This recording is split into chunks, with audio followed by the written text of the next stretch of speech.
His Majesty's authority here in Virginia. Now what in the name of decency could have inspired a once respectful populace to forget themselves? You will answer for this rabble immediately. I assure you, my lord, that as Virginians, we only seek to remonstrate peaceably and find answers regarding the removal of the gunpowder. What of gunpowder?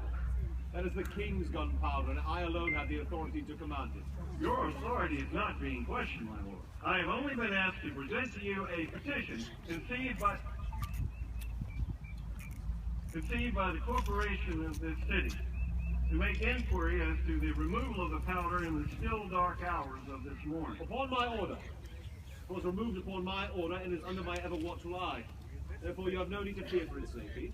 As you shall read, our petition begs leave to represent to your excellency that as the magazine was erected at the public expense of this colony, we deem it to be the only true repository to be resorted to in times of imminent danger. Well said, sir. Presenting a petition of the town council in no way excuses your illegal assemblies which have so arrogantly and thoughtlessly called into question the supremacy of the king and his government. Is it your intention, Mr. Randolph, to sanction military companies to threaten violence against His Majesty's most loyal ministers?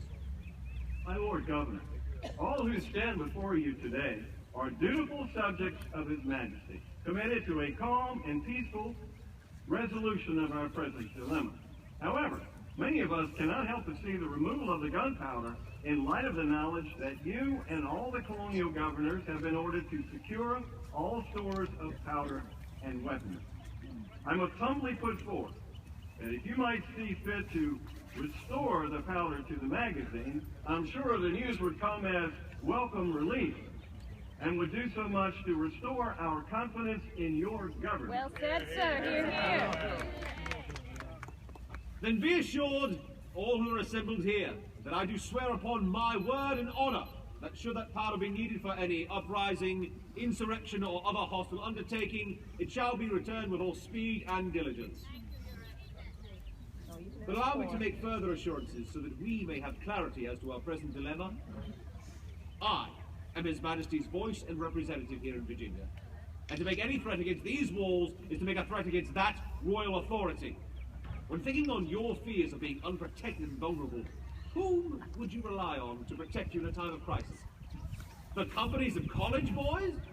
Or the well-disciplined troops of His Majesty's forces? Upon whom would you rely if your Negroes were armed and set against you? Oh, certainly you don't make... To whom would you turn if this entire city was set ablaze? We are finished here. You are dismissed. God save the king.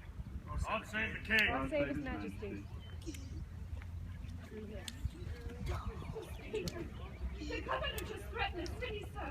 What is to be done about our gunpowder now, Mr. Randolph? What can be done? We can continue to lead by example. The governor will need some time to curb his ire, and nothing will be gained by pressing him further.